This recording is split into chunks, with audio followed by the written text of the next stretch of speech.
Good morning everyone and welcome to Pendulum EDU पे आप सभी का स्वागत है गाइस। आज के सेशन में हम लोग करंट अफेयर्स पढ़ेंगे ऑफ 24 मई 2022। तो जल्दी इस सेशन को ज्वाइन कर लीजिए एंड अगर आपने चैनल को सब्सक्राइब नहीं किया इसको सब्सक्राइब कर लीजिए, बेल आइकन को प्रेस कर दीजिए नोटिफिकेशन के लिए। गाइस जो भी बच्चे यूपी पीसीएस की तैयारी कर रहे हैं, मैं आपको बता दूँ कि यूपी पीसीएस के लिए टेस्ट सीरीज लेकर आया पेंडलम ईडीयू, जिसमें आपको 6 full length 5 sectional 4 current affair based papers मिलेंगे। इसके अलावा इसमें आपको हाफ ईयरली करंट अफेयर्स की ई बुक भी मिलेगी। अगर आप कोड लगाते हैं पेंडलम ईडीयू तो आपको 20% डिस्काउंट मिलेगा। इसके अलावा guys E book and hard copy current affair half yearly current affair की अवेलेबल है। जनवरी टू जून 2021 भी है, जुलाई टू दिसंबर 2021 भी है।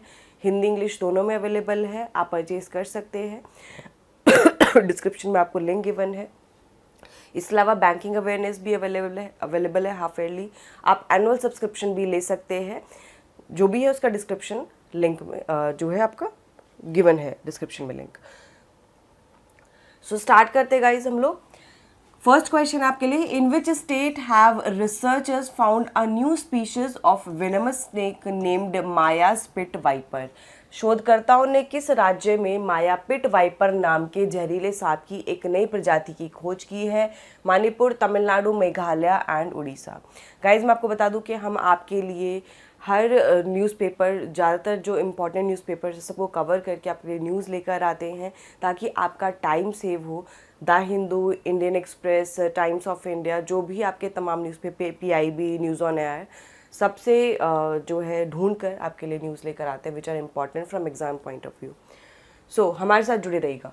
मणिपुर, तमिलनाडु, मेघालय एंड उड़ीसा। तो ये कहाँ पे पाया गया है? ये मेघालय में पाया गया है। सो आप फोटो देख सकते हैं, this is the venomous snake. ये जहरीला सांप है जिसकी प्रजाति मेघालय में पाई गई है। इसका नाम है ट्रीमेसोरस मायाई या फिर मायाज पिट वाइपर। सो पिट वाइपर की बहुत सारी प्रजाति भारत में पाई जाती हैं। ये कहाँ पाया गया है? रीभुई डिस्ट्रिक्ट ऑफ मेघालय में इसको पाया गया है। कॉलोनी जो हमारे एक कर्नल हैं यशपाल सिंह राठी, उनकी मदर के नाम पर, माया के नाम पर, उनको ऑनर करने के लिए ये नाम रखा गया है। एंड ये जो पिट वाइपर है ये पोप्स पिट वाइपर से काफ़ी सिमिलर है, लेकिन जो इसकी आइज़ का कलर है वो डिफरेंट है। एंड इसकी जो लेंथ है ये 750 mm लॉन्ग है।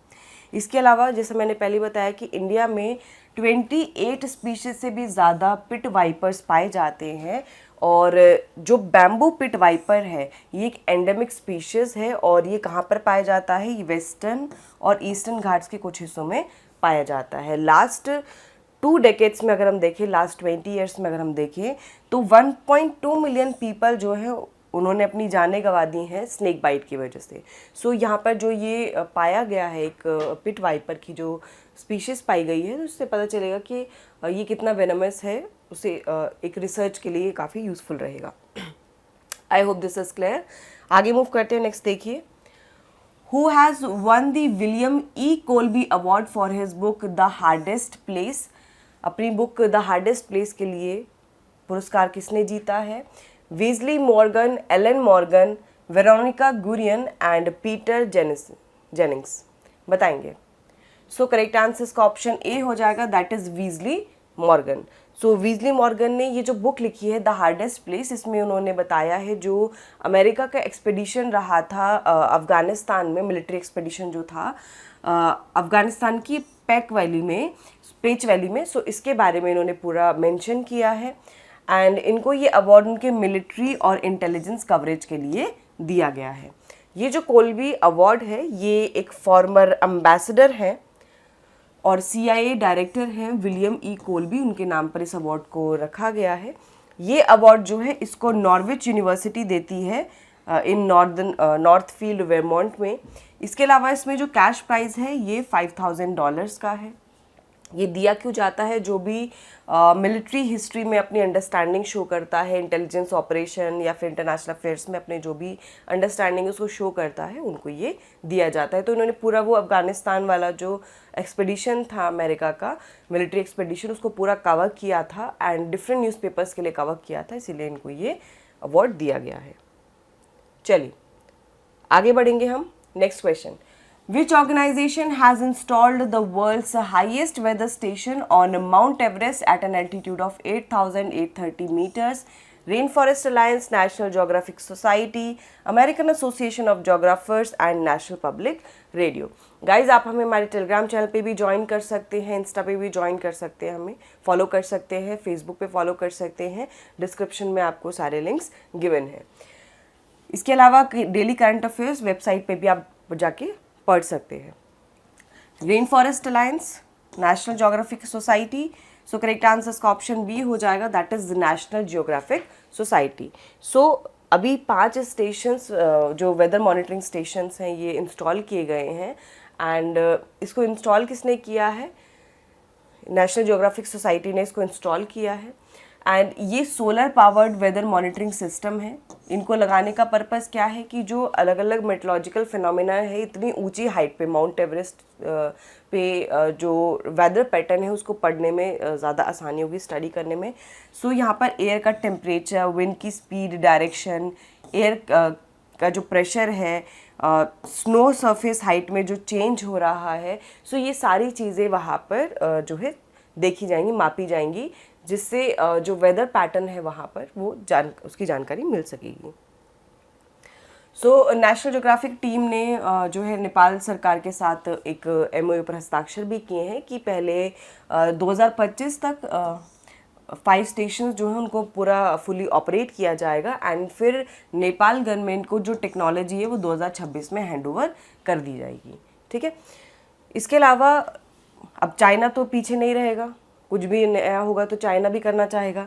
सो नदर्न साइड ऑफ एवरेस्ट पे, माउंट एवरेस्ट के नदर्न साइड पे एक चाइनीज़ टीम है, इसने भी एक autonomous weather monitoring system install किया है, लेकिन इसका एल्टीट्यूड 8,800 मीटर्स है।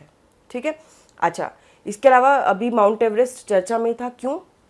क्योंकि जो कामरी रीता हैं इन्होंने 26th टाइम जो है माउंट एवरेस्ट को क्लाइम किया है एंड कैंटन कूल ये फर्स्ट नॉन नेपलीज बने हैं जिन्होंने 16th टाइम माउंट एवरेस्ट की चढ़ाई की है। ठीक है, तो इसलिए दोनों नाम ये आप याद रखेंगे, मैं करंट अफेयर्स में भी डिस्कस कर चुकी हूँ। इसके अलावा माउंट एवरेस्ट आपको पता है ये highest peak in the world है एंड इसको सागरमथा नाम से जाना जाता है नेपाल में। सो जो स्टेशन इंस्टॉल हुए सबसे ऊंचाई पे कौन सा है? बालकनी एरिया में है 8,430 मीटर, फिर साउथ कोल में है 7,945 मीटर, कैंप 2 में है 6,464 मीटर, एवरेस्ट बेस कैंप में है at the height of 5,315 metre and Phortse में है 3,810 मीटर्स की ऊंचाई पे। ठीक है, तो ये स्टेशन इंस्टॉल हुए हैं। आई होप ये क्लियर होगा। आगे बढ़ते हैं, अगला क्वेश्चन देखिए guys. Manchester City has won the Premier League with a 3-2 victory against which club in the final game of the season? Manchester City ने सीजन के अंतिम गेम में किस क्लब के खिलाफ 3-2 से जीत के साथ प्रीमियर लीग जीती है? Aston villa, Chelsea, Liverpool and Newcastle United. बताएंगे करेक्ट आंसर क्या हो जाएगा इसका? फर्स्ट, सेकेंड, थर्ड या fourth? So correct answer for this will be option A, that is Aston villa. ठीक है, चलिए आगे बढ़ेंगे। सो मैनचेस्टर सिटी ने अभी प्रीमियर लीग जीत लिया है, ये इन्होंने 4th टाइम जीता है, इसके 5 सीजन हुए हैं, उसमें चौथी बार इन्होंने जीता है, एस्टन विला को हराया है। मैनचेस्टर सिटी एक फुटबॉल क्लब है, मैनचेस्टर में जो बेस्ड है, ये 1880 में फाउंड हुआ था। आगे बढ़ते, नेक्स्ट क्वेश्चन देखिए। India's AI powered war game centre WarDec will be setup in which city? Bharat का AI संचालित एक वॉर गेम सेंटर जिसका नाम है वॉरडेक किस शहर में स्थापित किया जाएगा? Gandhinagar, new Delhi, Leh and Jammu. बताएंगे गाइज करेक्ट आंसर क्या होगा। इसके अलावा गाइज आपकी तैयारी कैसी चल रही है, कौन कौन से एग्जाम की आप प्रिपरेशन कर रहे हैं, आप मुझे कमेंट बॉक्स में मेंशन करके बता सकते हैं। कोई भी आपको हेल्प चाहिए तो आप पेंडुलम EDU का 1-to-1 सेशन ज्वाइन कर सकते हैं, आप अपने वहाँ पे डाउट क्लियर कर सकते हैं, एग्ज़ाम रिलेटेड जो भी आपके कुछ क्वेरीज हैं आप वहाँ पे एड्रेस आपकी वो हो जाएंगी। सो करेक्ट आंसर का क्या होगा? Correct answer will be option B, that is New Delhi. नई दिल्ली में स्थापित किया जाएगा। सो इसके लिए एमओयू पर हस्ताक्षर किए गए हैं between the army training command and राष्ट्रीय रक्षा यूनिवर्सिटी। ये राष्ट्रीय रक्षा यूनिवर्सिटी ये मिनिस्ट्री ऑफ होम अफेयर्स के अंतर्गत आती है और ये कहाँ पर है, ये गांधीनगर गुजरात में लोकेटेड है। इन दोनों के बीच में एमओयू पर हस्ताक्षर किए गए हैं कि न्यू दिल्ली में इस वॉर्डेक को स्टैब्लिश किया जाएगा। ये प्रोजेक्ट जो है इंडिया का पहला सिमुलेशन बेस्ड ट्रेनिंग सेंटर होगा जो कि आर्टिफिशियल इंटेलिजेंस को यूज करेगा to design virtual reality war games. Virtual reality war games को बनाने में पहली बार ये आर्टिफिशियल इंटेलिजेंस को इस्तेमाल करेगा। जो आर्मी ट्रेनिंग कमांड है वो इसका इस्तेमाल ट्रेनिंग के लिए करेगी। RRU will work in collaboration with Tech Mahindra to develop the center। तो आने वाले 3-4 हफ्तों में इसको सेटअप किया जाएगा टेक महिंद्रा की हेल्प से। सो RRU जो है एक national security and policy institute है। मैंने भी बताया आपको मिनिस्ट्री ऑफ होम अफेयर्स के अंतर्गत ये कार्य करती है। आगे बढ़ते हैं, नेक्स्ट देखिए। What is the theme of international day for biological diversity 2022? 2022 का जो अंतर्राष्ट्रीय जैव विविधता दिवस है इसके बारे में क्या सही है? We are part of the solution, हम समाधान का हिस्सा हैं। Building a shared future for all life, सभी जीवन के लिए एक साझा भविष्य का निर्माण। Our solutions are in nature, हमारे समाधान प्रकृति में है।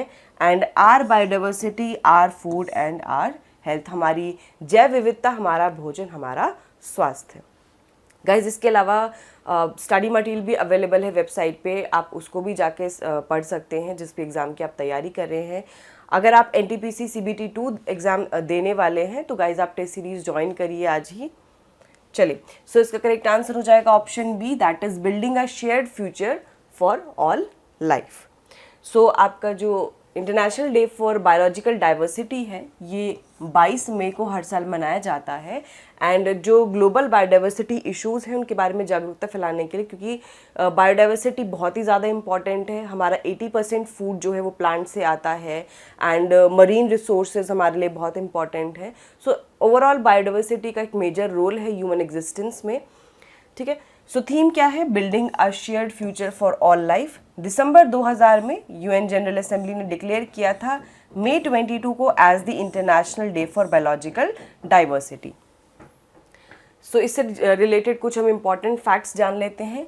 सबसे इम्पॉर्टेंट आता है यहाँ पे convention on biological diversity CBD। यहाँ से क्वेश्चन बहुत बनते हैं गाइज एनवायरमेंट इकोलॉजी सेक्शन से। सो 29 दिसंबर 1993 में ये फोर्स में आया था। इंडिया इसका मेंबर बना था एंड इंडिया ने इसको रेटिफाई किया था इन 1994।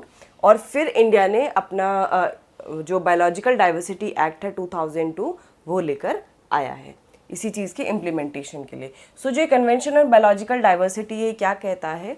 ये एक तो बायोडाइवर्सिटी को कंजर्व करने की बात करता है, दूसरा fair and equitable distribution of resources की बात करता है।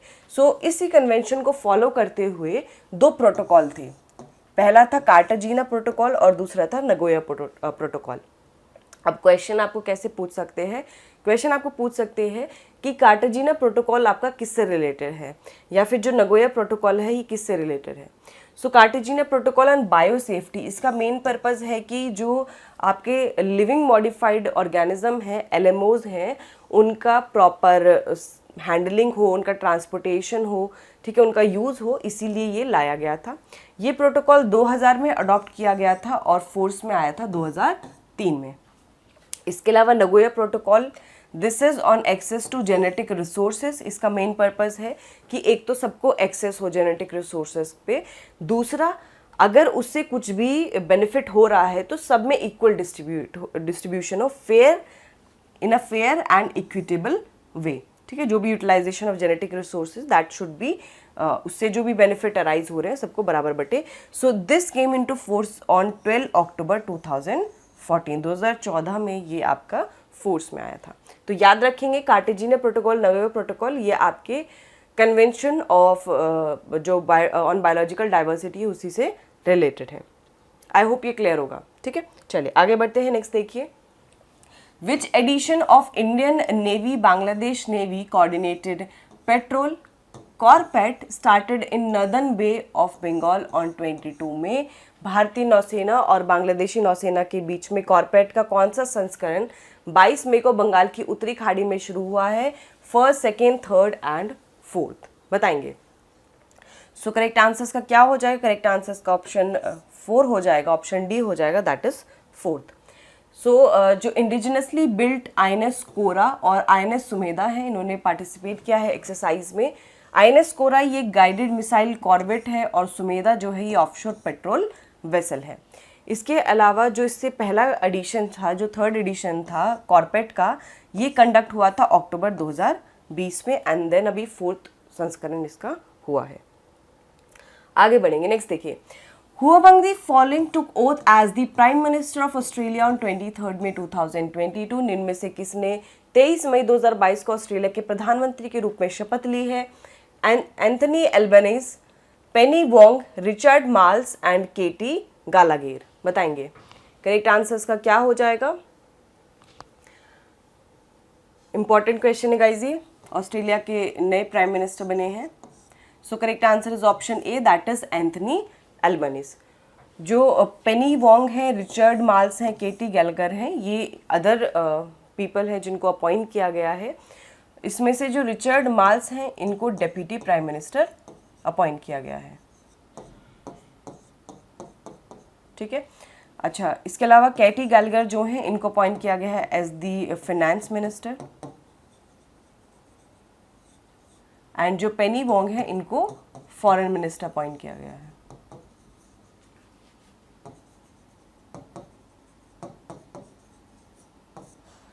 ठीक है, चलिए। सो एल्बनीज जो है कौन सी पार्टी को बिलोंग करते हैं? लेबर पार्टी को बिलोंग करते हैं और एक डेकेड में मतलब आफ्टर अ डेकेड ये मौका आया है लेबर पार्टी के पास कि उन्होंने गवर्नमेंट को फॉर्म किया है। सो टोटल जो यहाँ पर सीट्स जीती हैं, इन्होंने 74 सीट्स जीती हैं लोअर हाउस में और मेजॉरिटी सरकार बनाने के लिए उनको 76 सीट्स और चाहिए होंगी। सो अभी तो उन्होंने ओथ ले ली है एंड अभी आज जो कोऑर्डिनेटर्स का समिट होगा उसमें वो पार्टिसिपेट भी करने वाले हैं। मलेशिया की बॉर्न पेनी वोंग जो हैं ये फॉरेन मिनिस्टर बने हैं और ये पहले पर्सन हैं जो ओवरसीज़ बॉर्न हुए हैं ऑस्ट्रेलिया के और बने हैं यहाँ पर फॉरेन मिनिस्टर। सो यहाँ पर आप लोकेशन देख सकते हैं ऑस्ट्रेलिया की। सो ऑस्ट्रेलिया जो है आपका एक कॉन्टिनेंट भी है एंड कंट्री भी है। इसकी करेंसी ऑस्ट्रेलियन डॉलर है एंड देखिए यहाँ पर तिमोर सी है इसके आसपास, इंडियन ओशन है एंड देन तास्मान सी है, तस्मेनिया सी का ही पार्ट है यहाँ पर, ठीक है। इसके अलावा इसके आसपास जो और कंट्रीज़ हैं, इंडोनेशिया, पपुआ न्यू गिनिया है, ठीक है, न्यूजीलैंड है इसका जो है क्लोज यहाँ पर कंट्री जो है यहाँ पे, ठीक है। चलिए आगे बढ़ेंगे हम लोग, आई होप ये क्लियर होगा। नेक्स्ट देखिए, which state has won the 12th hockey India sub junior women's national championship 2022 in Imphal? किस राज्य ने इम्फाल में 12वीं हॉकी इंडिया सब जूनियर महिला राष्ट्रीय चैंपियनशिप 2022 जीती है? झारखंड, उत्तर प्रदेश, बिहार एंड हरियाणा, बताएंगे। 12वीं hockey India sub junior women national championship किसने जीती है? सो करेक्ट आंसर इसका ऑप्शन डी हो जाएगा, दैट इज हरियाणा ने जीती है। सो हरियाणा ने किसको हराया है? हरियाणा ने हराया है झारखंड को बाय 2-0। सो फर्स्ट प्लेस पर हरियाणा, हॉकी हरियाणा है, सेकेंड प्लेस पर हॉकी झारखंड है एंड थर्ड प्लेस यहाँ पर उत्तर प्रदेश हॉकी का स्थान है, ठीक है। चलिए आगे बढ़ते हैं हम लोग। So which of the following statement is or are correct about the Bio RRAP portal? It will help in getting all regulatory approval required for biological research and development activity. It will help startups in hiring researchers for innovation in the field of biotechnology. तो इसमें से कौन सा कथन सही है? 1 only, 2 only, both 1 and 2 and none of the above. So जो ये Bio RRAP पोर्टल है इसको हाल ही में लॉन्च किया गया है। इसका मेन पर्पज़ यही है कि जो भी रेगुलेटरी अप्रूवल्स चाहिए वो इस पोर्टल से लिए जा सकते हैं और हायरिंग के लिए नहीं है बेसिकली। सो इसका करेक्ट आंसर ऑप्शन ए हो जाएगा, दैट इज़ 1 ओनली। सो इस पोर्टल को लॉन्च किसने किया है? डॉक्टर जितेंद्र सिंह ने इस पोर्टल को लॉन्च किया है। ये बायो RRAP पोर्टल है for biotech research and researchers and startups के लिए। सो इसकी फुल फॉर्म क्या है? Biological research regulatory approval portal, ठीक है, फुल फॉर्म से ही समझ में आ जाएगा, रेगुलेटरी अप्रूवल पोर्टल है। इसके अलावा ये ईज़ ऑफ डूइंग साइंस को प्रमोट करेगा और साइंटिफिक रिसर्च को प्रमोट करेगा और ease of startups in India को प्रमोट करेगा कि आसानी से आप स्टार्टअप्स खोल सकते हैं, साइंस में कुछ रिसर्च करनी है तो वो कर सकते हैं। इसके अलावा गवर्नमेंट ऑफ इंडिया का एम है कि 2025 तक भारत को एक ग्लोबल बायो मैन्युफैक्चरिंग हब के तौर पर लेकर आना है और 2025 तक टॉप 5 जो ऐसी कंट्रीज़ हैं उसमें अपनी जगह बनानी है। करंटली हम देखें तो India is among the top 12 destinations for biotechnology globally. तो वैश्विक तौर पर भारत अभी 12वें स्थान पर है इन टर्म्स ऑफ बायोटेक्नोलॉजी, अगर हम देखें उसकी फील्ड में। And it is the third largest biotechnology destination Asia Pacific. तो एशिया पैसिफिक में तीसरे नंबर पर है, ग्लोबली 12वें नंबर पर है।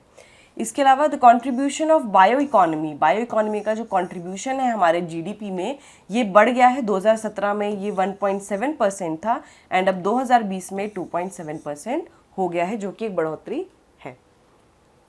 आगे चलेंगे, नेक्स्ट क्वेश्चन देखिए। Every year 21 May is observed as anti terrorism day to mark the death anniversary of which leader.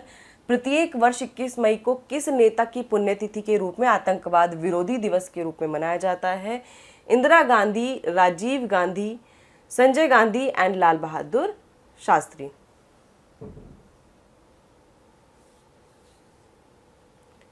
बताएंगे।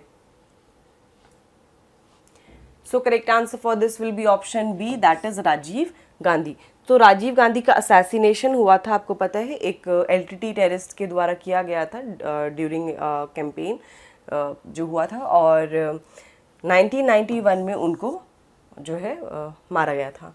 सो इसी दिन को याद करने के लिए एंटी टेररिज्म डे मनाया जाता है। मेन पर्पज़ वही है कि शांति हो पूरे विश्व में।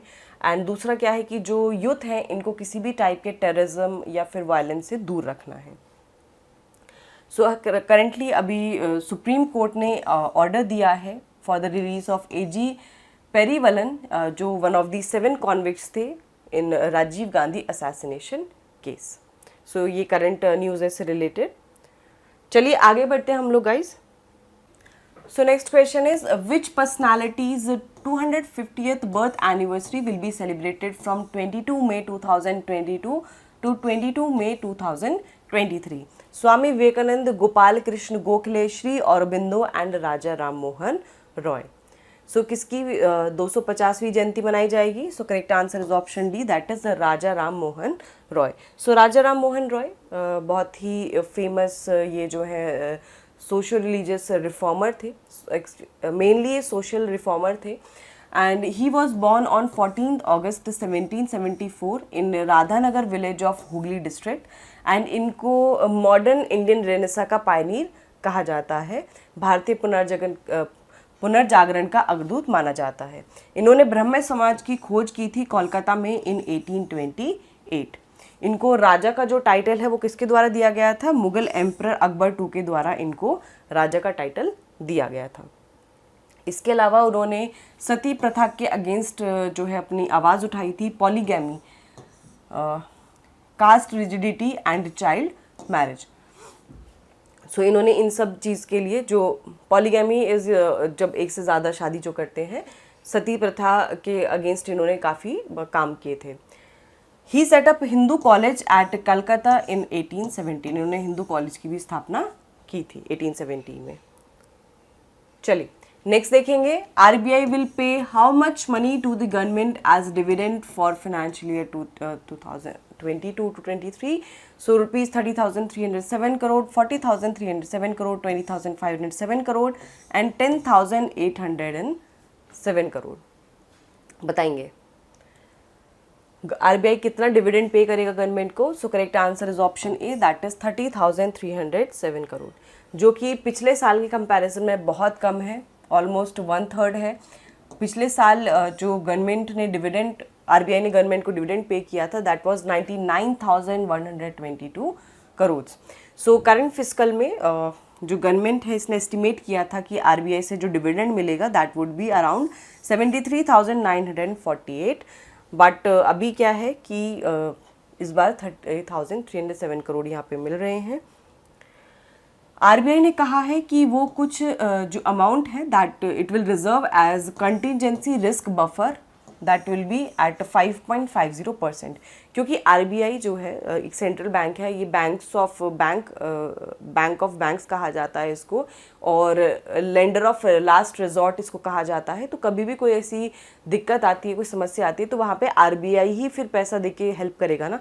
सो इसीलिए ये भी एक यहाँ पर प्रोविज़न रखते हैं इकोनॉमिक कैपिटल में से, ताकि जो भी कोई मॉनेटरी फिजिकल स्टेबिलिटी या फिर क्रेडिट या ऑपरेशन रिस्क जो भी होते हैं उनको कवर करने के लिए ये अमाउंट रखा जाता है। तो contingency risk buffer, I hope आपको क्लियर होगा कि क्या टर्म है। ठीक है, 5.5% पे आरबीआई ने इसको रखा है। आगे बढ़ेंगे, नेक्स्ट देखिए, who among the following has won the first prize in Amazon Sambhav entrepreneurship challenge 2022।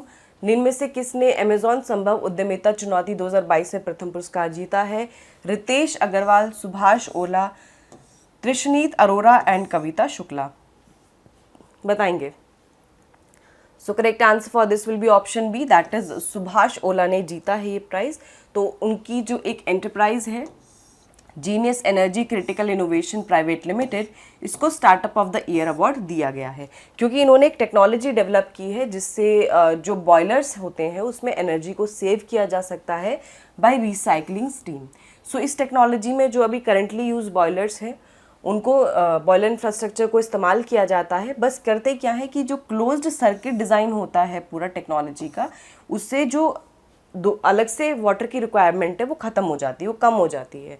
ठीक है, सो क्लोज लूप में क्लोज सर्किट में वो चलती रहती है, रिसाइकलिंग करते हैं स्टीम की, जिससे एनर्जी की काफ़ी बचत होती है। पहले तो ये खोया मिल्क ऐसी इंडस्ट्री में इस्तेमाल किया गया था, बाद में इसको लेदर टेक्सटाइल इंडस्ट्री में भी इस्तेमाल किया गया है टेक्नोलॉजी को। So this is the technology which is developed by Subhash Ola company. So guys, ये आज के हम लोगों ने करंट अफेयर्स डिस्कस किए हैं। आई होप आपको सेशन पसंद आया होगा। सो गाइज, ज़रूर इस सेशन को शेयर करिएगा, लाइक करिएगा, एंड अगर आपने चैनल को सब्सक्राइब नहीं किया उसको सब्सक्राइब कर लीजिए, बेल आइकन को प्रेस कर दीजिए नोटिफिकेशन के लिए। Thank you once again for joining the session.